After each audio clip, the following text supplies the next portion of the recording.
jumping into the topic of this video, what I wanted to talk about was just a riff on visibility and a riff on attention and attractiveness, and kind of how all of those things weave in together.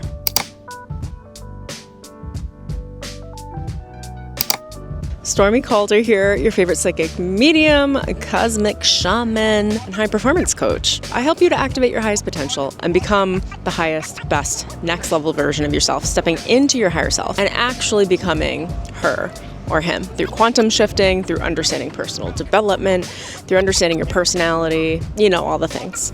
If you are interested, I have several free trainings, free meditations to help you get in sync with that energy and work within your Akashic records. I'll leave some links in the description below. Attention is energy. Depending on how you were raised will give you the automatic function of your nervous system around attention. And that dictates whether you perceive an increase in energy and attention on you as a gift or as a threat, and in what combination. So in this video, I'm going to take you on a little journey of understanding that, working with what you got, and understanding visibility, attractiveness, attention, and authenticity, as well as defense. Taking up space is what I would call it, or being on the offense, really, but it's a position of defense. Okay, let's jump right in.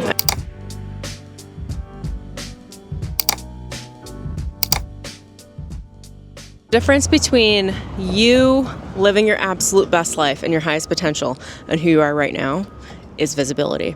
There's a really, really big visibility gap. What I find with myself and pretty much everyone I know, the biggest issue, besides maybe funding and time management and behavioral resources, or just understanding your own habits and patterns and engagements and relationships and all the things, really is visibility. What's holding you back is visibility. What does that mean? You're not comfortable being seen. In fact, most of you hate being seen. You hate being authentic. And you hate when other people can see you because you typically lack the skills to defend your own personal authenticity. Take what resonates, leave the rest, but that tends to be the overlying 80% of this problem falls into that category. The reason why good people aren't going viral more, aren't making more money, or it takes a minute for us to sync up and really get into the vibration of being seen at huge levels, is because we're terrified. Why are we terrified? Well, it's completely logical, and it's completely emotionally secure for you to be in terror around this too. You're terrified for a reason. It's probably not some random fear. There's probably some real rooted things in your history that tell you that when you have a lot of attention on you, when you have a lot of eyes on you, when you have a lot of visibility, that's dangerous. Now, I'll give you just a quick basic example here. For me, I was raised by narcissists and a really heavy level of mental illness. And I have a lot of evidence that me being visible is painful. That me being seen or being in a spotlight is problematic. An insane amount of evidence from early childhood into adulthood. I just realized as I'm playing into the energy of attention and the energy of attractiveness, I automatically interpret as attention as something negative. And I don't think that's going to be the case for all of you. But based on my upbringing, it makes a ton of sense. When you've got narcissists around you and they're your caretakers, attention is negative attention. That's all it is. So then you come to either swat attention away or expect negative attention when your energy from others, projection energy, increases. You then assume negativity. And the way that I've been working with that is by setting mad boundaries. So those of you that grew up with a little bit more healthy upbringings, healthy parents, without as drastic of a level of mental illness, probably you're going to be able to handle that balance a little more easily, and you probably won't have to be as forwardly defensive as I am, just to give you guys kind of a reference point. Or, this is really a sliding scale based on how your nervous system was trained. So as always, take what you love, leave the rest. I'm here to help you expand your consciousness and bring educational awareness to things that you may not have thought about before. So I hope this is helpful. I'm giving you this reference because I'm not the only. And through my 20s, I was like, what's wrong with me that I don't want the attention? I would let people around me get attention, but heaven forbid I got a lot of attention. I'd swat it away. I would do really crazy self-sabotaging moves to make sure that I didn't get lots of attention, to make sure that I didn't go viral when I did have a 10-year career in social media, and I had a lot of opportunity to do so. And I wondered about that part of myself and like why I would go out of my way to stay small. Well, because it was a good strategy for me to stay safe until, and this is what I would recommend for you guys, I continually allow myself to condition my nervous system to feel safe with visibility. What does that mean? I get on YouTube a lot. When I started, it was painful. If you scroll back, my first video that I published on YouTube, I panicked and had an ego death. I know better, so I published it anyway. I hit publish and then I dealt with the aftermath. I was like, I'm going to die. I knew I wasn't gonna die, but the pain was surreal. And it continued to be pretty surreal ongoing. I'm just a good actor. And I know how to work my energy, so you would never typically see that, but there's a pain. You know, when I started getting onto YouTube more a couple of years ago or a year ago even, and doing live streaming, that was like very confronting for my ego. Now, how did I get around it? I believe in exposure therapy, safe exposure therapy, right? So I just did it. I would just get on and do live streams, and I would feel the discomfort beforehand, feel the discomfort in the video, and then feel the discomfort after. And then feel the discomfort of all of what I've been battling with for the last year as another part of visibility, are all of the, we could say, verbal, mental, psychic attacks that come from being seen. When you are authentic and you step out into any level of mass market, mass collective, groupthink, hive mind bullshit, you are a threat. Period. End of story. That is also why people don't like being visible or will go into self-sabotaging to make sure that they don't go viral or that they don't grow their business so big or put their face on camera, heaven forbid, or create a social media following. It's because they have a lot of evidence to be terrified to do so. What I'm doing right now is actually talking you through a pattern where you can release the resistance in your mind psychologically. And I already know because I can feel the energy shifting. I'm like, oh, you guys are starting to release the resistance because I'm telling you, like, you're not a bad person. There's nothing wrong with you. Actually, you have millions of reasons why you fight visibility, why you fight attention, mass attention. Of course, there are people that can handle mass attention. We're not talking to that category right now, okay? It's a skill set. And I think not enough people talk about it, and I would like to talk about it more because it's something I am working through daily. I'm not effing around with you guys. Daily.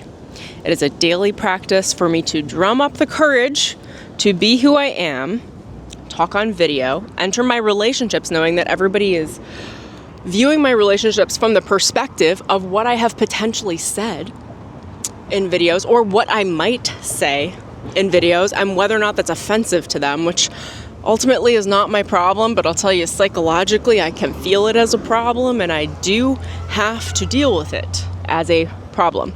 The direct result of publishing all these videos, when people get offended or pissed off at me, is a really, really easy filter for me to know that they don't belong in my life, that they're trying to control me or manipulate me, or that they're happy for me to stay in a lower version of myself because that's when I can give the most to them or be helpful to them, and they don't want to see me grow. This is also like just very natural human behavior.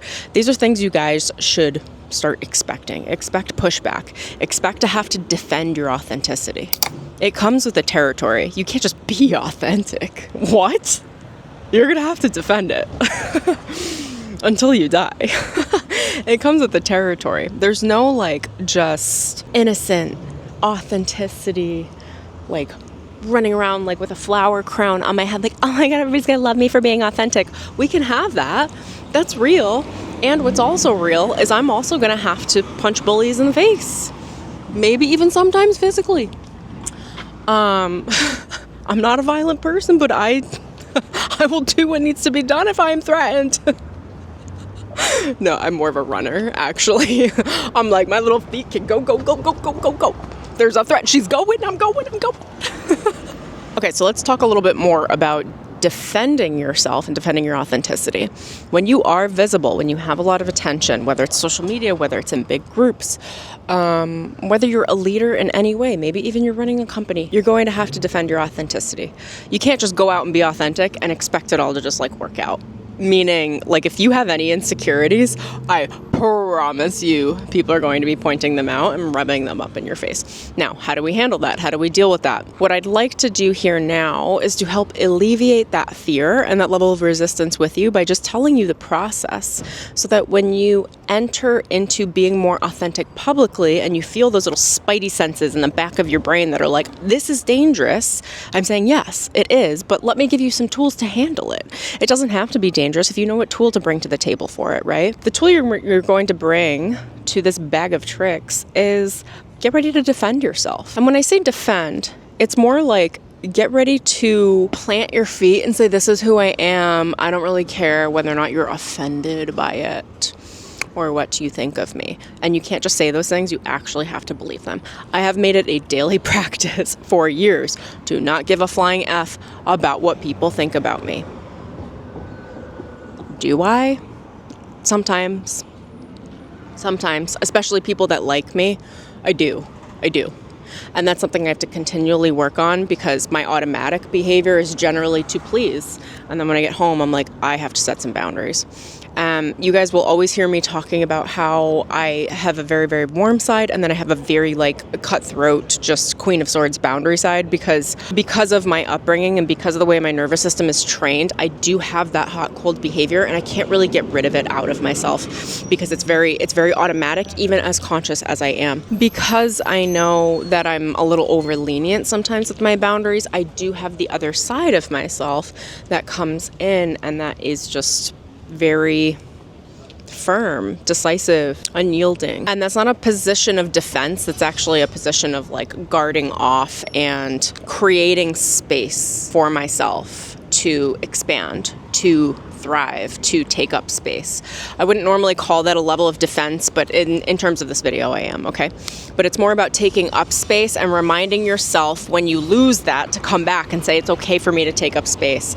Yes, I get that I was over lenient in that conversation or with that relationship or with that person, but it doesn't mean that I can't set a boundary and change my mind quickly afterwards. You know, and a lot of times too, in a situation like this, with defensive mechanisms or choosing your next offensive territory where you're taking up more space, I do recommend taking a beat, okay? Do not respond to anyone while you are emotional. Whether it's taking an hour or a day or a week, sit back, come back to yourself, get balanced, and respond from a place of balance. Not for them, for you. When you're imbalanced in your response, what you do is you give your power away. Of course, it's helpful for them too to not have somebody coming at them like an attack, but it's actually more helpful for you. So defending authenticity is really, really important so that you remain intact every time you do go out publicly visible and you are authentic. Because here's the thing about subtle conditioning, programming, and grooming. The more criticism you receive around your authenticity, you naturally will tone it back. You won't even think about it. It becomes a very subconscious behavior. So every time you receive that subconscious or conscious criticism from other people in programming, you have to defend it. If you don't defend it, then you are allowing your subconscious to take it in as a threat, which will then run and rule your behavior later behind the scenes, and you'll wonder why. Maybe you won't even wonder why you're just a little bit more meek, or why you didn't take the shot, or you didn't take the bold move that would have gotten you the role or the job or the client or anything.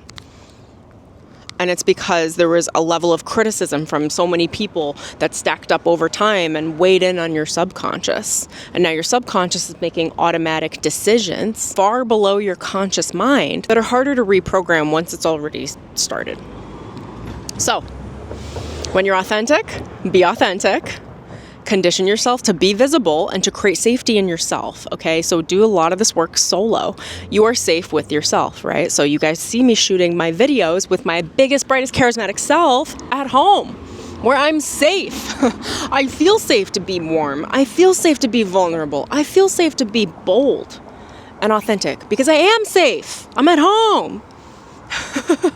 You guys are seeing me do this right now in public because there's nobody around me right now, okay? I have the safety of myself. So you're leaning on the safety of what you've already created for yourself. Start creating new visibility, new videos, I heavily recommend doing video marketing in every way, shape, or form, both for yourself and for business. And then once your nervous system starts being conditioned to realize that visibility is safe, then start working on claiming space, taking up space. The more authentic you are, when people bite back, when people criticize you, and a lot of nice people will criticize you, they'll say, I'm giving you feedback. Do you guys know how much, I'm going to put in quotes, okay? Feedback. I get that I deny all feedback. It's why you guys see me in most of my videos, I'm forwardly aggressive. It's an offensive strategy where I'm like, I'm not inviting your feedback. I'm not allowing it. And if you give it to me, expect me to snap back.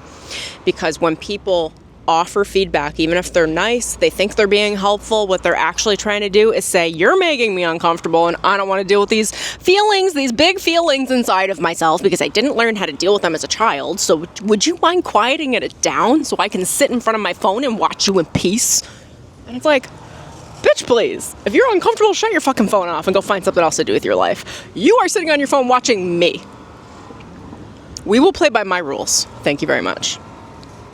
Also, as you're watching me, this slice of my attitude, I've gotten more aggressive because I have to. This is part of my personality, but it's really been drawn out with my personal branding because people love to offer feedback to me because they're like, she's sweet. She needs help. I'll tell her something she can improve. And I'm like, you know what I think you should improve?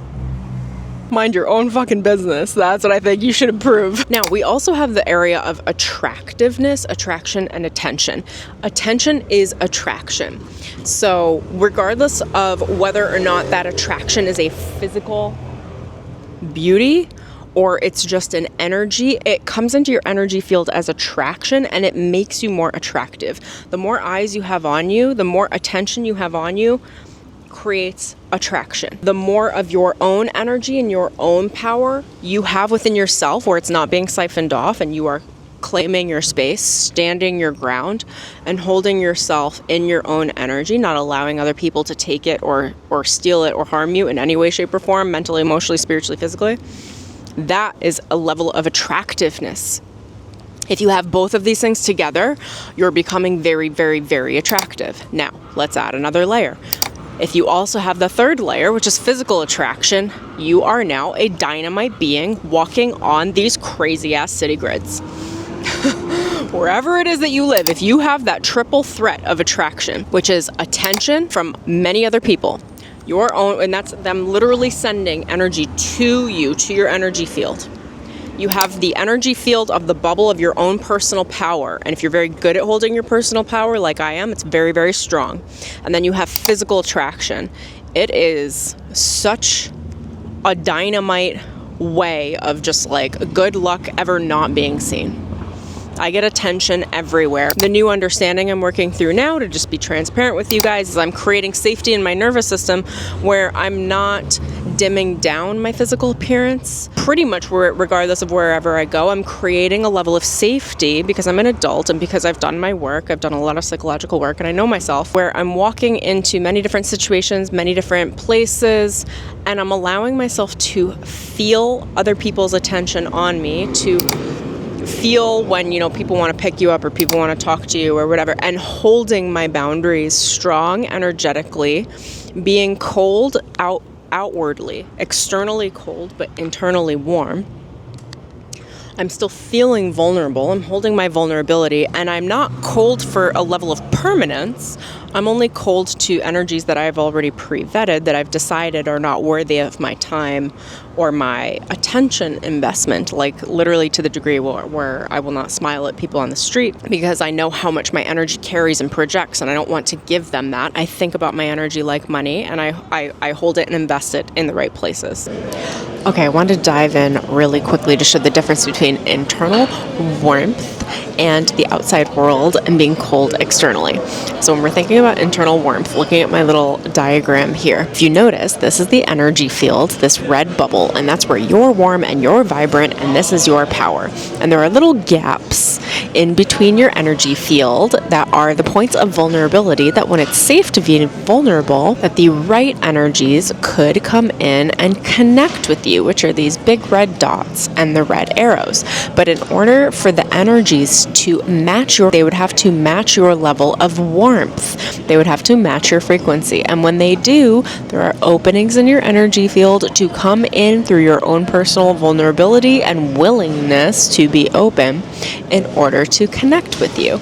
But when you are externally more cold in general, you're producing a repulsion to the outside world towards anything that is not in resonance with your personal soul frequency, with the energy of attraction that you want to actually call in towards you.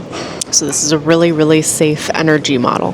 So for you guys to know, I'm creating a level of safety through immersion by allowing myself to be cosmetically up to the standard I want, entering many different environments, feeling the attention, allowing people to interact with me however they do, and maintaining my power and my sovereignty and my boundaries. Not people pleasing, not pretending I like people that I don't, not allowing people into my world that don't know me, not leading people on pretending I'm interested in getting to know them when I'm not.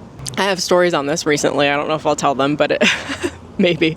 When people are a real pain with me and try to get to know me and want to get to know me and I'm not interested and they keep trying, I just say, I'm just not interested in getting to know you. Like I don't care. I get really, really blunt when I have to because people are just insane in this world. So that's my strategy. Essentially, I'm going to take those 3 elements of attractiveness and continue to work on them for myself, which again is visibility, authenticity, maintaining my ground, which I call defensiveness, to defend my authenticity, because everyone says they want to be authentic, but truly being authentic is like having a target on your back, so you just have to know how to defend yourself and claim your space. And then there's this other element of cosmetic attraction and how people interact or engage with you when you are attractive, literally. And I'm working through my own process of just becoming familiar with all of that and stepping into environments where I create the safety through proof, through time and repetition and consistency, where I will step into an environment like this again and again and again and again. Like you guys saw me do like just about a YouTube live stream every day for a year. The repetition is really, really important, because every time you show up and you're safe, you're showing your nervous system that you're safe. And it slowly over time recodes and rewires your nervous system to feel safe with visibility, to feel safe with attention, to feel safe being vibrant and attractive and holding your power. What does that mean? A good life, more money, a hot body, a wonderful soulmate spouse, a fun, vibey family. I think a lot of life distills down into those few categories that I mentioned to you. When we're spiritual, when we are conscious, when we are aware, and we are building businesses and moving through this world, you're gonna have to get attention. You need attention to make money. You need attention to be of service. You need attention to be in leadership, and it really does come down to all of the things that I have just said. So I hope you enjoyed this video. If you did, please go like it. I'd love to hear in the comments what resonated with you, and maybe tell me if you're gonna use something I mentioned, or just like what popped out at you, and are you starting your own YouTube channel? Are you building your business? I wanna hear about the things. If you love my vibe and you wanna consider working with me, I have a couple spots open for my one-to-one mentorship. I'll leave my email in the description below. You can send me an email and find out more and see if it's a good fit for you. I've also got my meditation programs linked below, and my core fundamental programs, Akashic Records Immersion, Break the Mold, and Money Recoded, where I teach you how to be conscious in this world and create a really magnificent life, stepping into your highest potential. Until next time, my friends, I hope you have a beautiful day. Get visible, get sexy, go get authentic, stand your ground, and I will see you soon.